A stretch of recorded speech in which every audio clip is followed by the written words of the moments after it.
Then, joke lang. So, meron tayo guys, YT. That is, eto pa rin. Same name. Same. Then, yung F5 na. So, equation naman ng ellipse. So, yan. Pabor dapat sa akin. Natulog ako eh. Tinanugan ko na lang.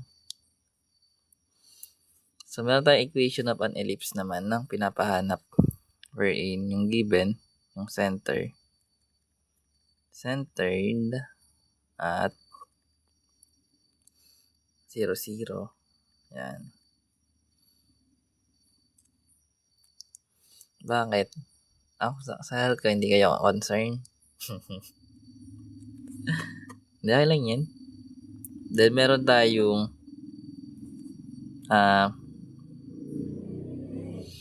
major axis, no? Sabihin natin horizontal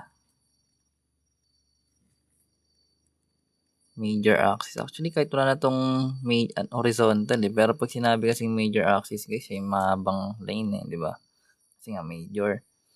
Then kapag minor, maikli. Anyways, lagay na natin. So, meron tayong horizontal major axis, which is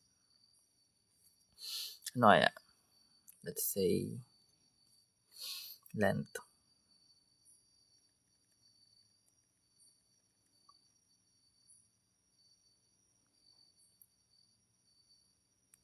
Is 10 and minor axis naman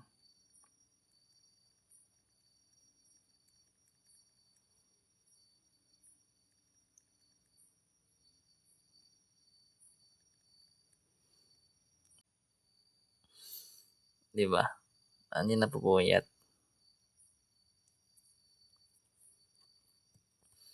So, yun. So, meron tayong equation of an ellipse na hinahanap wherein given yung major axis tsaka minor axis length. So, para makuha natin guys yung kasi sa ellipse meron tayong kinukuha ang AB tsaka C, diba? Pero AB lang siya actually. Kasi yung formula is x squared over a squared plus y squared over b squared equals 1. Ito pag standard form. Wherein kailangan lang natin palitan yung a and b natin. Kasi yung center naman 0, 0. So, same sa vertex kanina na at origin. Ganun pa rin yan. Kaya hindi ito mahirap kabisaduhin. So, bali, kukunin lang natin yung a and b. So, sa ellipse kasi, yung length ng major axis, siya yung 2a natin. So, meron tayong major axis na given na length na 10. Equate lang natin sa 2a para makuha natin yung a natin. So, basically, magkakaroon tayo ng divide both side by 2. So, magkakaroon tayo ng a equals 5. So, remember, naka a squared to. So, yung a squared natin, magiging 25. And then sa b naman, para sa minor axis length, magkakaroon tayo ng 2b equals 6. Then, divide lang both by 2 rin. So, yung b natin is magiging 3. Wherein yung b squared, magiging 9. So, kung meron tayong a squared tsaka b squared, papalag na lang natin yan. Kasi nga sabi natin guys, kapag walang pair yung x and y, nasa origin lagi yung center or yung vertex. So, sa case na to, magkakaroon tayo ng x squared over 25 plus yung y squared over 9 equals 1. Ito yung magiging equation niya. So, bakit ganito yung nakalagay? Kasi pwede guys na mas malaki to yung sa baba ng y.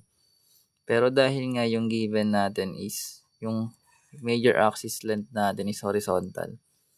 Ibig sabihin, yung a natin mas malaki lagi dapat sa b. So, kapag yung given is horizontal yung mas malaki. Elongated siya horizontally. Sa x squared yung malaki dito. Then pag pataas naman or vertical, sa y yun. Gets? Anong difference sa ellipse? Naka-minus. Kapag subtraction to guys, ayun yung ellipse, ay hyperbola. Pero pag plus yan, walang case dun kung ano yung malaki yung maliit. Basta kapag plus, tapos magkaiba yung coefficient nito. Cx plus df, dy plus f equals 0. Hindi naman yung mahirap. So, equation pa rin upon ellipse ng kukunin.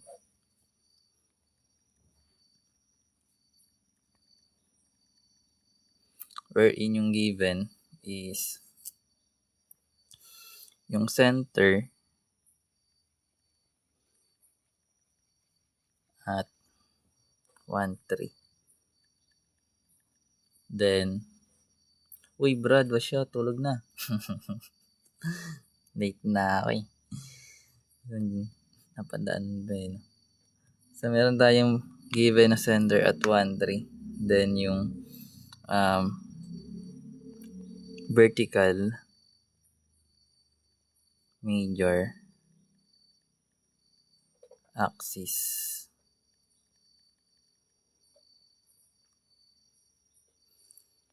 is, let's say, yung A natin is equals to 4 na. Tapos, yung minor axis naman, guys,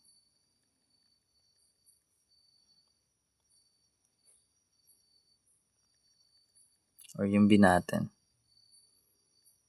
is 2. So, hindi given yung length, pero yung A and B na mismo, hindi katulad dito. So, hindi tayo magdi-divide ng to. Hindi natin gagamitin yung 2A tsaka 2B na. 2A, 2B natin. Kasi given na yung A and B.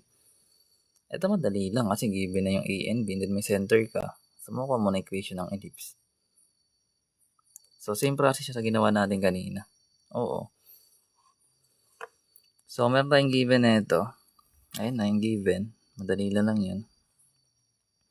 So, basically, yung formula natin is x minus h pa rin. Then, naka-squared over yung a squared, b squared natin, no? Then, plus, lagay ko muna. Then, yung y minus k na naka-squared. Then, yung equals 1. So, ano yung lalagay natin? Dito ba yung a or dito yung b? Depende kasi yan kung nakanina yung major axis, no? So, remember, kapag yung ellipse yung pinag-uusapan, always yung a natin is greater than b. So, dahil yung a natin is 4, and naka-vertical major axis siya, guys. So, ibig sabihin, pag vertical, ito yun pa ganyan. Vertical eh. So, ibig sabihin, ito nasa y yan. Y axis yan. So, dahil mas malaki dapat yung a at pag ganun yung major axis natin, so, dapat nandito yung a squared natin. Then, yung b natin nandito. Ito yung sabi ko kanina. Sa case kasi na ito, guys, is naka-horizontal. So, ibig sabihin kung horizontal to, ganito yung tsura niya. Pag ganyan. Something like that. So, nasa x-axis yun. Or yung pinakamadaling pag-interpret niyan, kapag under ng x yung a natin, horizontal yung graph niyan, elongated. Then, kapag under ng y, yung a, that is vertical. Ayun yung pinakamadaling ano niyan eh, para ma-memorize.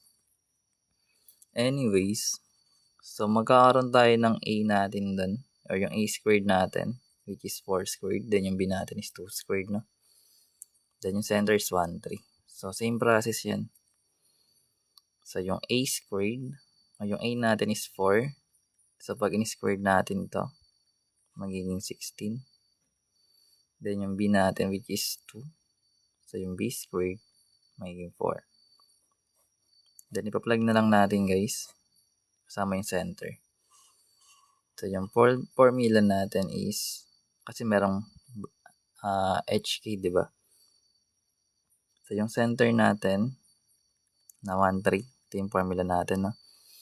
So, dahil yung center is 1 sa h, so minus 1 na siya. Then, naka-squared. Over yung b squared natin na 4. Plus, yung sa y, na minus. Yung k natin is 3. Hindi nga dapat na dyan pa ng parenthesis. Pero 3 dapat na, guys. Kala ko negative. So, magkakaroon tayo ng y minus 3. So, naka-squared yan. Over yung a natin na 16. Which is equal sa 1. So, ito yung formula ng equation. And, kapag gusto mong kunin yung general form na ito, madali lang din. Hindi yan malupit. Actually, parang hindi na siya shortcut eh. Naturo na natin ito last time eh. Parang nire-review na lang nga eh. Pero ito yung pinakamadaling way. Actually, madali lang din ellipse. Ito yung sumunod na madali pagdating sa sa conics. Ang medyo mahirap yung yung parabola at hyperbola.